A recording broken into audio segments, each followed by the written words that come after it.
KBR news కి స్వాగతం. నిరుద్యోగులకు నారా లోకేష్ హామీ. తల్లికి వందనంపై చంద్రబాబు సంచలన వ్యాఖ్యలు. రెడ్ బుక్ రాజ్యాంగానికి భయపడేది లేదు, రోజా సంచలన కామెంట్స్. పాస్టర్ ప్రవీణ్ హత్య కేసులో సంచలన విషయాలు బయటపెట్టిన రఘురామ. గంగాధర్ నెల్లూరు నియోజకవర్గం చిత్తూరు జిల్లాలో ఉంటుంది.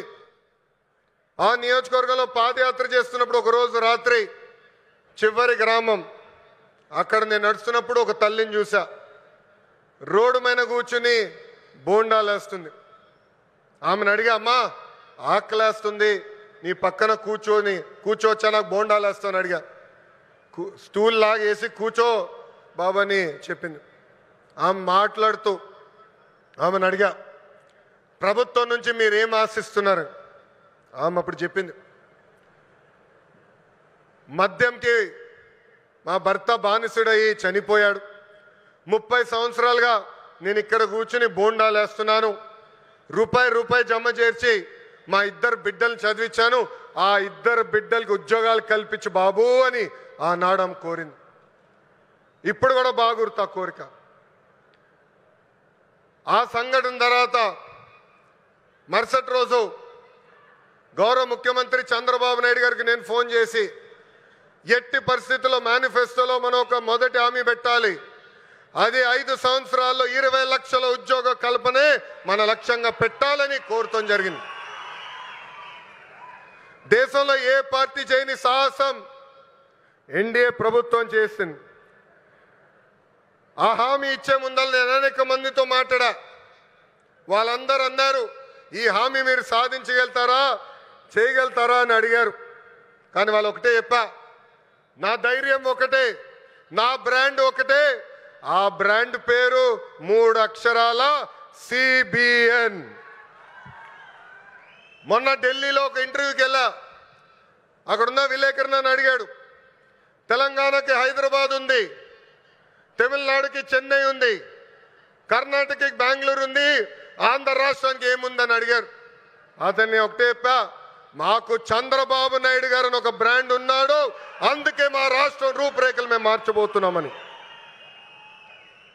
2024 ఎన్నికల్లో సైకో పాలకుకు బాయ్ చెప్పి సైకిల్, గ్లాస్, కమలం పాలన మనందరం కలిసికట్టుగా తీసుకొచ్చాం. గెలిచిన మొదటి రోజు నుంచి ఉద్యోగాల వేట మొదలు పెట్టాం. ఇప్పటి వరకు 8 లక్షల కోట్ల పెట్టుబడులకు, తద్వారా 5 లక్షల మంది నిరుద్యోగ యువకులకు ఉద్యోగాలు కల్పించడానికి ఒప్పందాలు కుదుర్చుకున్నాం, పనులు ప్రారంభించాం. దాంట్లో భాగంగా ఈ రిలయన్స్ ఎనర్జీ ప్రాజెక్ట్ కానివ్వండి, NTPC కానివ్వండి, భారతదేశంలోనే అతి పెద్ద ఆర్సిలర్ మిత్తల్ స్టీల్ ప్లాంట్ కానివ్వండి, BPCL, Tata power, TCS, LG electronics లాంటి అనేక కంపెనీలు మన రాష్ట్రానికి రాబోతున్నాయి. కుటుంబంలో ఒక్కరికి ఉద్యోగాలు కల్పిస్తే ఆ కుటుంబం పరిస్థితి మారుతుందని బలంగా నమ్ముతుంది ఎన్డీఏ ప్రభుత్వం. పేదరికం లేకుండా చేయాలంటే ఉద్యోగాలే కల్పనగా మనందరం ముందరికెళ్ళాలి. నా సింగిల్ టార్గెట్ ఒకటే, 5 సంవత్సరాల్లో 20 లక్షల ఉద్యోగాలు మన ఆంధ్రులు కల్పిస్తామే. దానికోసం ఎక్కడికైనా వెళ్తాను, ఎవరినైనా కలుస్తానని ఈ సభాముఖంగా ఆంధ్ర రాష్ట్ర నిరుద్యోగ యువకులకి నేను హామీ ఇస్తున్నా. ఇంకా రిలయన్స్ ఫౌండర్ ధీరుభాయ్ అంబానీ గారికి చంద్రబాబు నాయుడు గారికి మంచి అనుబంధం ఉండేది. ఆనాడు చంద్రబాబు నాయుడు గారు దావోస్కి వెళ్లే ముందల ముంబైకి వెళ్తే అది తెలుసుకున్న ధీరుభాయ్ అంబానీ గారు చంద్రబాబు నాయుడు గారిని స్వయంగా ఆయన ఇంటికి రమ్మని కోరారు. చాలా మందికి అనుమానం కూడా ఉంది, ఇవన్నీ అయిపోతాయని. ఒకే రోజు చేయలేను, ఎందుకంటే నాకు కూడా వారసత్వంగా వచ్చిన ఆర్థిక సమస్యలు, 10 లక్షల కోట్ల రూపాయల అప్పు ఉంది. మీకు కూడా 1 లక్ష రూపాయలు 2 లక్షల రూపాయలు అప్పు ఉంటే అప్పుకు వడ్డీ కట్టాలనా లేదా? తిరిగి అప్పు చెల్లించాలా లేదా? మళ్ళీ సంపాదిస్తే దానికంటే ఎక్కువ మనకు మిగులుతుంది, లేకపోతే గిట్టుబాటు కాదు. నేను కూడా ఆ అవస్థలోనే ఉన్నాను. కానీ ఒకటే చెప్తున్నా, నాకు సంకల్పం ఉంది, కష్టపడే మనస్తత్వం ఉంది, రేపేం చేయాలనో ఈరోజు చేసే ఆలోచన ఉంది. అందుకే మీ అందరికి హామీ ఇచ్చాను, సమిక్షేమం చేస్తాను, అభివృద్ధి సుజావుగా ముందుకు తీసుకెళ్తాను, మళ్ళీ సంపద సృష్టించి ఆదాయం పెంచిన ఆదాయం నిరంతరం ఈ పేదవాళ్ళకే ఖర్చు పెడతానని చాలా స్పష్టంగా చెప్పాను.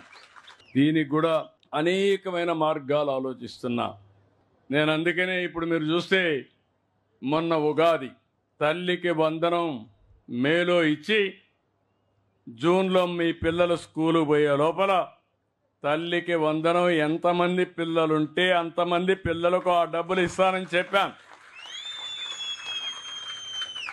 దాన్ని నేను కట్టుబడున్నా. మళ్ళీ మిమ్మల్ని ఆదుకునే బాధ్యత నాదని మా ఆడబిడ్డలందరికీ హామీ ఇస్తున్నా. మొన్నే మీరు చూశారు, వంట గ్యాస్ సిలిండర్లు నేనే ఇచ్చాను ఆ రోజు డాక్రా సంఘాలకి. మొన్ననే మళ్ళీ మీరు ఆ వంట గ్యాస్ సిలిండర్లు కూడా ఆటకెక్కిస్తే ధరలు పెరిగిపోయినాయని 3 సిలిండర్లు ఇస్తారని హామీ ఇచ్చాను. దీపం 2 కింద అప్పుడే 1 సిలిండర్ ఇచ్చా. ఇప్పటి నుంచి 4 నెలలకు ఒకసారి మీకు సిలిండర్లు ఇచ్చే బాధ్యత నాదని మీ అందరికీ హామీ ఇస్తున్నా. ఇంకొక పక్కన రైతులకు అన్నదాత 20,000 రూపాయలు ఇస్తా అన్నాం. కేంద్రం 6,000 రూపాయలు ఇస్తా ఉంది. మిగిలిన 14,000 రూపాయలు 3 ఇన్స్టాల్మెంట్లో రైతులకు ఇచ్చే బాధ్యత మేము తీసుకుంటాం. రైతులకు గిట్టుబాటు ధర ఇస్తాం. మార్కెట్ ఇంటర్వెన్షన్లో ఉంటాం. ఏ రైతు ఇబ్బంది పడకుండా ఏవైతే ఈరోజు సంస్కరణలు వస్తున్నాయో, టెక్నాలజీ పెరిగిందో అవన్నీ ఉపయోగించి మిమ్మల్ని ఆదుకుంటామని చెప్పి కూడా నేను మీకు తెలియజేస్తున్నా. సముద్రం పక్కన మనం చూస్తున్న మత్స్యకారులు ఉన్నారు. చేపలే వృత్తిగా జీవిస్తారు. మేలో జూన్లో మళ్ళా చేపల పెరగాలనే ఉద్దేశంతో వేటను నిషేధించారు. అందుకే వాళ్ళందరికీ ఇంటింటికి 20,000 రూపాయలు ఇస్తానని చెప్పాం. ఏప్రిల్లో ఇస్తామని చెప్పి కూడా నేను మీకు తెలియజేస్తున్నా.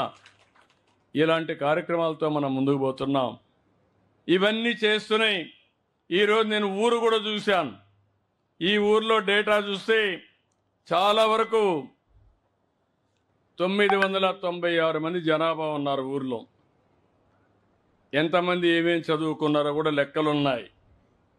పింఛన్లు అయితే 138 మంది కోసం బ్లడ్ బుక్ అని పెట్టుకొని ఏ విధంగా పోలీసులే దగ్గరుండి తప్పులు చేస్తున్నారు అనేది మనం స్పష్టంగా చూస్తున్నాం. ఏ విధంగా నేరస్తుల్ని కాపాడటానికి పోలీసులు ప్రయత్నం చేస్తున్నారు, కేసుని డైవర్ట్ చేయడానికి ఏ విధంగా నీరు గార్చడానికి ప్రయత్నం చేస్తున్నారో ప్రతి చోట కూడా మనకు కనిపిస్తుంది. అంతేకాకుండా ఈ వైస్ మేయర్లు కానీ ఎంపీపీలు వైస్ ఎంపీపీల ఎలక్షన్ రోజు కూడా పోలీసులు తమ అధికారాన్ని ఎలా మిస్యూజ్ చేశారనేది కూడా మనకు స్పష్టంగా కనిపిస్తోంది.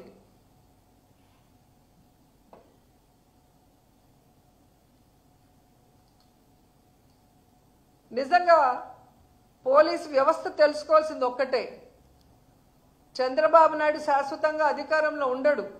మీరు రూల్స్కి విరుద్ధంగా అన్యాయంగా వర్క్ చేస్తే రాబోయే రోజుల్లో మీరందరూ కూడా పర్యవసానం ఎదుర్కోవాల్సి వస్తుంది. న్యాయ వ్యవస్థ మీద, పోలీసు వ్యవస్థ మీద ప్రజలకున్న గౌరవాన్ని పెంపొందించాలే కానీ ఈ విధంగా అన్యాయం చేసిన వాళ్ళకి అండగా నిలబడి పోలీసులు పని చేయకూడదని కూడా ఈ సందర్భంగా తెలియజేసుకుంటున్నాను. ఎందుకంటే ఈరోజు మీరిచ్చిన ప్రకారమే ఒక రోజుకి 70 మంది మహిళల మీద, పిల్లల మీద అఘాయిత్యాలు జరుగుతున్నాయి, అత్యాచారాలు జరుగుతున్నాయంటే ఎంత దురదృష్టకరమో ఒకసారి చూడండి. సో ఇప్పటికైనా ప్రభుత్వం మేల్కొనాలి. ఆడవాళ్ళ రక్షణ, ఆడవాళ్ళ భద్రత మీద క్యాబినెట్లో డిస్కస్ చేసి ఈ దిశ యాప్ అలాగే దిశ చట్టాన్ని ఈరోజు మీరు కేంద్రంలో బీజేపీతో ఉన్నారు కాబట్టి దాన్ని ఎలాగైనా ఓకే చేయించుకొని తీసుకొచ్చి ఈ రాష్ట్ర మహిళల్ని కాపాడాలని కూడా డిమాండ్ చేస్తున్నాం. ఎంతసేపు వైఎస్ఆర్సీపీ లీడర్స్ మీద అక్రమ కేసులు పెట్టడం, వాళ్ళని చంపించడం, వాళ్ళని హ్యూమిలేట్ చేయటం, వాళ్ళని కిడ్నాప్ చేయటం, ఇవి చేస్తే భయపడిపోతారు అనుకున్నారేమో మేం కానీ ప్రజలు. ఆ పరిస్థితి లేదు అనేది కూడా తెలుసుకోండి. ఎందుకంటే మొన్న ఎగ్జాంపుల్ ఎంపీపీ వైస్ ఎంపీపీ ఎలక్షన్లో మీరు చూసుంటారు. త్రిపురాంతకంలో ఏ విధంగా ఒక ఎంపీటీస్ని మీరు కిడ్నాప్ చేసి 3 రోజులు పెట్టుకొని నేరుగా ఎలక్షన్ హాల్కి తీసుకొచ్చి అక్కడ కూడా ఆ మీద అసభ్యంగా ప్రవర్తిస్తూ ఆ అమ్మాయిని బాధ పెట్టాలని చూసినా ధైర్యంగా వైఎస్ఆర్సీపీకి ఓటేసి జగనన్న మీద తనకున్న అభిమానాన్ని ఎలా చాటుకుందో మీరు చూశారు. అలాగే మీరు చూస్తే ఎలమంచిలి వైస్ ఎంపీపీ ఎన్నికల్లో ఒక ఎంపీటీసీ వైఎస్ఆర్సీపీకి సంబంధించిన కంబాల సత్యశ్రీ ఎంత ఒత్తిడి చేసినా, ఎంత బ్లాక్మెయిల్ చేసినా, ఆ అమ్మాయి ఎంత పేదరాలైనా ఈరోజు తనకి గుర్తింపు వచ్చింది అంటే జగన్మోహన్ రెడ్డి వల్ల. సో ఆయనకి నేను అన్యాయం చేయలేను, చస్తే చస్తాను కానీ పార్టీ మారను అని ధైర్యంగా నిలబడి వైఎస్ఆర్సీపీకి ఓటేసింది అంటే మీరు ఆలోచించుకోవాలి. అలాగే పుల్లల చెరువు వైస్ ఎంపీపీ ఎన్నికల్లో మహిళా ఎంపీటీసీ నాగేంద్రమ్మని చూసాం. ఆమె హస్బెండ్ సబ్స్టేషన్లో వాచ్మెన్గా పనిచేస్తుంటే ఆ ఉద్యోగం పీకేస్తాం మా కోటేయకపోతే మీరు బెదిరించినా పస్తులైనా ఉంటాము, కూలైనా చేసుకుంటాం, కానీ జగనన్నకు అన్యాయం చేయము అని చెప్పి వాళ్ళు ఎదిరించిన తీరు మీరు చూస్తే ఇప్పటికే అర్థమై ఉంటుంది. జగనన్న నిజమైన సైనికులు, జగనన్న పార్టీకి, జగనన్న అజెండాకి ఎప్పుడూ కూడా కట్టుబడి ఉంటారు. ప్రాణాలు ఇవ్వడానికన్నా రెడీగా ఉంటారు. మీ రెడ్ బుక్లకి, బ్లడ్ బుక్లకి భయపడే వాళ్ళు కాదు అన్న విషయం ఇంకనైనా తెలుసుకొని వాళ్ళు దగ్గర పట్టుకొని మీరు ఇచ్చిన వాగ్దానాల్ని నెరవేర్చడం మీద కాన్సన్ట్రేట్ చేయండి.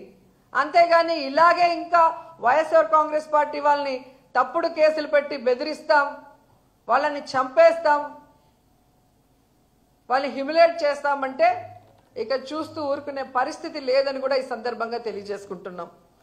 ఎందుకంటే మొన్న ఈవీఎంల మేనేజ్మెంట్తో మీరు ఎలాగో సీఎం అయ్యారు, కానీ మిమ్మల్ని ప్రజలు ప్రేమించి అభిమానించి కనుక ఓట్లేసుంటే ఈరోజు ఈ పరిస్థితి వచ్చిండేది కాదు. సో మీకు ప్రజలకు చేయాలన్న ఆలోచన లేదు, మాకు ఈ లోట్లే లేదు, మేము మేనేజ్మెంట్తో అయ్యాం కాబట్టి వీళ్ళెవరికి సమాధానం చెప్పనవసరం లేదని మీ ఇష్టానికి ఈ రాష్ట్రాన్ని అప్పుల్లో ముంచేసి, ఈ రాష్ట్రాన్ని సర్వనాశనం చేసేసి పక్క రాష్ట్రంలో పోయి మన జీవితాలని హాయిగా గడుపుకుందాం అనుకుంటున్నారేమో, కానీ ప్రజలు కానీ జగన్మోహన్ రెడ్డి గారు కానీ మిమ్మల్ని వదిలే ప్రసక్తే లేదు. రాబోయే కాలంలో జగనన్న ముఖ్యమంత్రి కావడం తథ్యం. ఈరోజు ప్రజల్ని మోసం చేసిన మీకు, వైఎస్ఆర్ కాంగ్రెస్ పార్టీ నాయకుల్ని, కార్యకర్తల్ని చంపి తప్పుడు కేసులు పెట్టి హెరాస్ చేస్తున్న మీకు ఖచ్చితంగా బుద్ధి చెప్తారు. ఎటువంటి పరిస్థితుల్లో ఎవరిని వదిలిపెట్టే ప్రసక్తి కూడా లేదని ఈ సందర్భంగా తెలియజేసుకుంటున్నాను.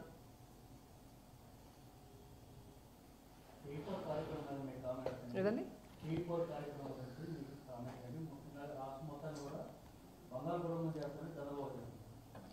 చంద్రబాబు నాయుడు కుటుంబాన్ని, లోకేష్ కుటుంబాన్ని బంగారు కుటుంబం చేసుకుంటారేమో, కానీ ఈ రాష్ట్రంలో ఉన్న ప్రజల్లో ఒక్కరికైనా చేస్తారన్న నమ్మకం లేదు. నాకే కాదు ప్రజలకు కూడా లేదు అనేది మొన్న ఆయన మీటింగ్ జరుగుతుంటే ప్రజలందరూ లేచి వెళ్ళిపోవడం మనం కళ్ళారా చూసాం. మీటింగ్కి వెళ్ళే ముందేమో పిల్లలు మీటింగ్కి రండ్రా, ఆడవాళ్ళు మీటింగ్కి రండ్రా అని రోడ్లో ఆయనే ఒక సీఎంఏ అందరినీ అడుక్కునే పరిస్థితి. అండ్ ఆయన మాట్లాడేటప్పుడు అందరూ వెళ్ళిపోతున్నారంటే అర్థం ఏంటి?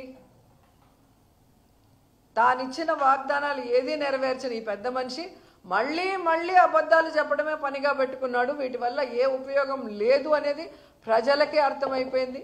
మనం చెప్పడం కన్నా మనం చెప్పక ముందే వాళ్ళు అర్థం చేసుకొని వెళ్ళిపోవటం అనేది కల్లారా కనిపిస్తుంది.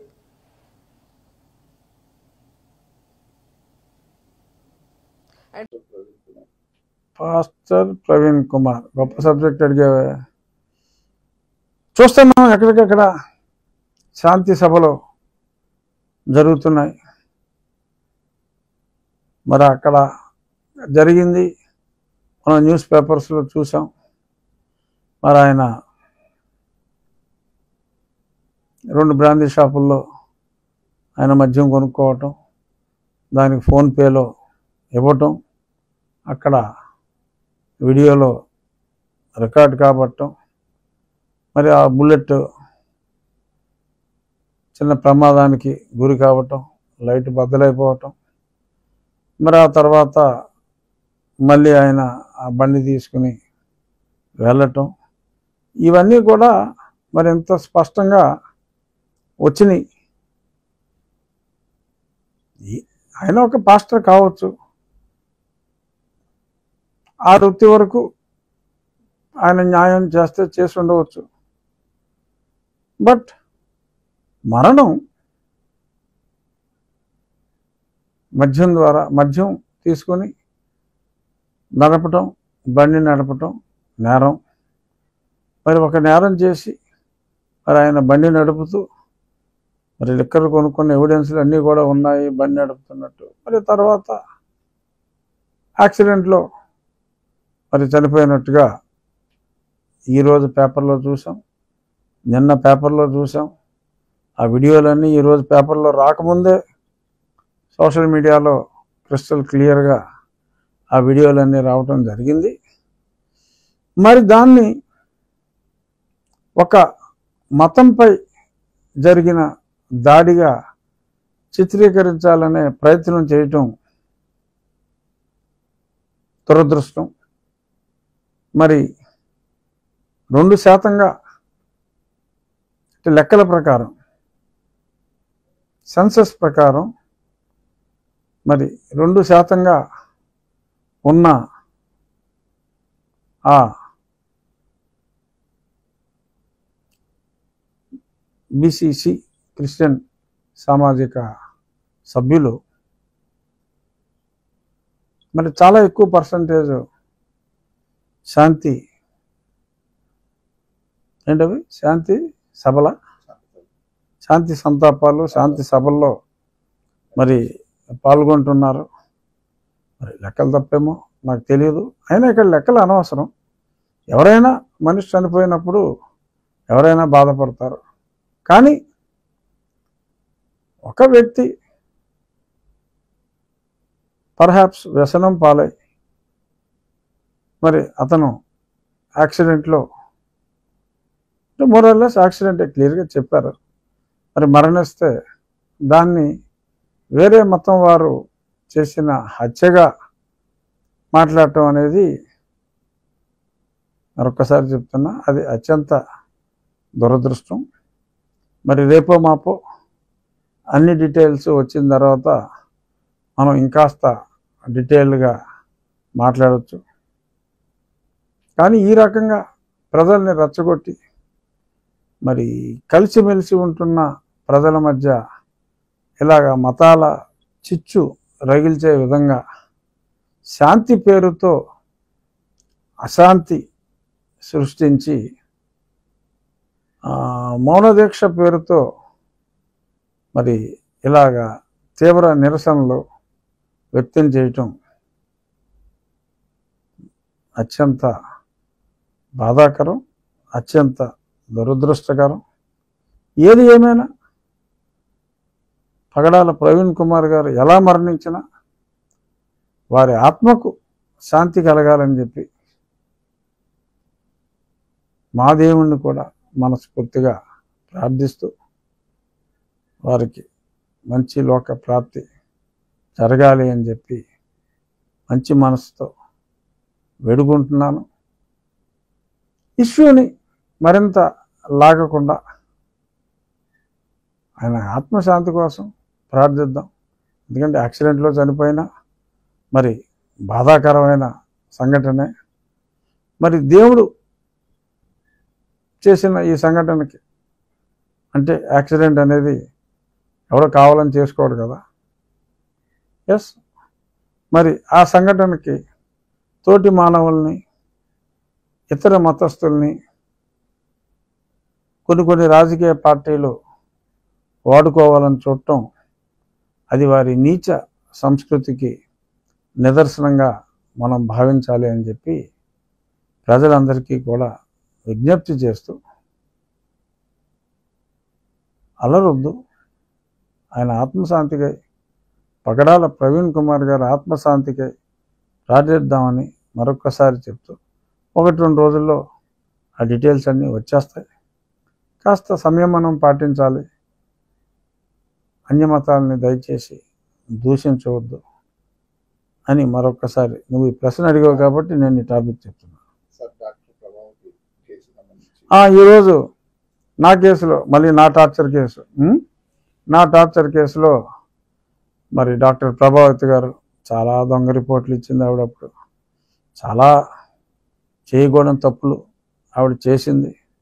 ఆవిడ తోటి డాక్టర్లు మరి 164 స్టేట్మెంట్ ఇచ్చినట్టుగా ఇవాళ సుప్రీంకోర్టులో కూడా ప్రభుత్వ తరపున సిద్ధార్థ లూత్రా గారు చెప్పడం జరిగింది. మరి అంత స్పష్టంగా చెప్పిన తర్వాత మరి ఈవిడ కోఆపరేట్ చేయట్లేదని కూడా చెప్పడం జరిగింది. మరి మౌనమే ఆవిడ సమాధానం అట. మరి ఆవిడకి ఏజ్ అయిపోయిందట, అందుకని ఏమీ గుర్తు రావట్లేదని కూడా చెప్పినట్టుగా తెలిసింది. ఈ నెల 7, 8వ తారీఖుల్లో ఆవిడ హాజరు కావాలని చెప్పారు. 15వ తారీఖు అది పోస్టింగ్ ఇచ్చారు తిరిగి. మరి ఈలోపు ఆ సునీల్ నాయక్ అన్న అతను ఎక్కడో బీహార్లో దాక్కుని రమ్మంటే రావట్లేదు. మరి ఆయన వస్తాడా, తీసుకొస్తారా, ఈ అధికారులే అక్కడికి వెళ్ళి తెలుసుకుంటారా? అదో పెద్ద సస్పెన్స్గా ఉంది 20 రోజులుగా. మరి ఇప్పుడు దాకా అయితే ఆ సునీల్ నాయక్ అన్నాడు మిస్సింగ్. ఇదో పెద్ద కుట్ర, నన్ను లేపేసే కుట్ర ఎన్నోసార్లు చెప్పా. కానీ తుది అంకానికి చేరుకున్నట్టుగానే ఉంది. రేపో మాపో ఆ సునీల్ నాయక్ రాక తప్పదు. నన్ను కొట్టినప్పుడు పక్కనే గదిలో ఉన్నా అంట. వేరే వాళ్ళు అడిగితే నీకేంటి పని, ఎల్లు ఇది పెద్దవాళ్ళు ఎవరు అని చెప్పి పంపేశా అంట. చూద్దాం, ప్రభావతి గారు ఇప్పటికైనా మరి ఆవిడ తప్పు ఆవిడ తెలుసుకుని మరి నిజం చెప్తారో, నిజం చెప్పలేదని కోర్టు తెలుసుకునేలాగా చేస్తారో. మరి అన్నిటికీ 1వ లెవెల్లో ఉన్న A1 సునీల్ కుమార్ ఈ మధ్య కొంచెం సైలెంట్ అయ్యాడా? ఏదో వాళ్ళతో వీళ్ళతో మాట్లాడించి, అక్కడ ప్రవీణ్ కుమార్తో మాట్లాడించి, వీళ్ళతో మాట్లాడించి, మా సునీలు అది ఇది అని చెప్పి కొంచెం హడావుడి ఎక్కువగా ఉంది. సరే పర్వాలేదు, మళ్ళీ హడావుడి చేసుకున్నా ఇబ్బంది ఏమీ లేదు. ACB కేసు అయితే అది నడుస్తుంది. చూద్దాం. చాలామంది అడుగుతారు నన్ను, ఏంటి ఇంత ఆలస్యం ఇంకా సునీల్ కుమార్ గురించి అని. వేరే కేసులో ఆయన సస్పెండ్ అయ్యాడు, ఈ కేసులో కాకపోయినా మరి నిదానంగా ఇన్వెస్టిగేషన్ అయితే సజావుగానే కాస్త నిదానంగా జరుగుతుంది.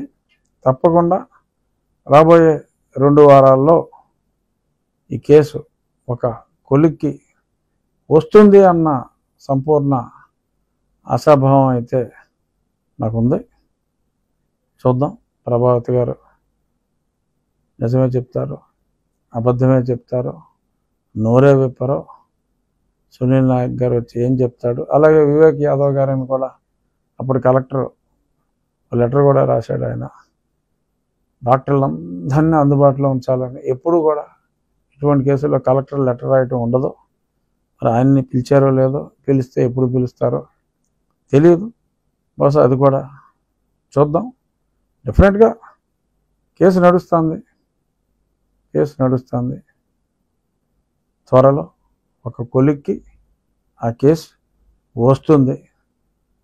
ఇంకా ఉన్నాయా ప్రశ్నలు?